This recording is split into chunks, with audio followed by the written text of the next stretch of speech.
आता शिंदे गटामध्ये आपला प्रवेश होत आहे, त्याबद्दल काय सांगाल? उभाठामध्ये महत्त्वाच्या जबाबदारी आम्ही पार पाडल्या. स्टार प्रचारक म्हणून महेश गणवे, विलाल मार्लणकर असे कार्यकर्ते आम्ही होते, ज्याने आम्ही आक्रमकपणे मतदारसंघ आमचा आम्ही बांधून ठेवला.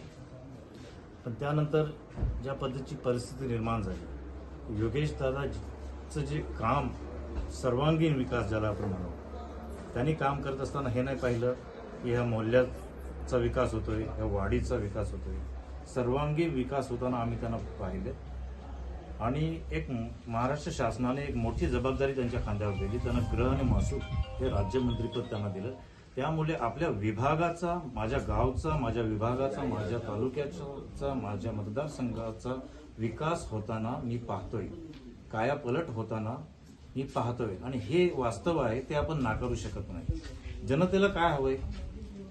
एक कर्तृत्ववान आमदार किंवा खासदार, आणि ते जर योगेश दादांच्या स्वरूपात आपल्याला मिळालंय, मग माझ्यासारख्या सुशिक्षित आणि एक अभ्यासू कार्यकर्त्यांनी किंवा नेतृत्वाने त्यांच्या पाठीशी खंबीरपणे उभे राहून आपल्या मतदारसंघाचा विकास आणखी झपाट्याने कसा होईल याकडे आम्ही लक्ष केंद्रित केलं.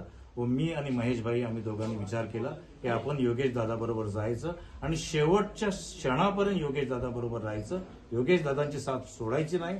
आमचं जे काही जनसंपर्क आहे या मतदारसंघामध्ये, तो आम्ही सर्व जनसंपर्कची सर्व ताकद आम्ही योगेश दादांच्या पाठीशी लावणार आहोत. योगेश दादा, तुम आगे बढ़ो, हम तुम्हारे साथ हैं. जय हिंद, जय महाराष्ट्र.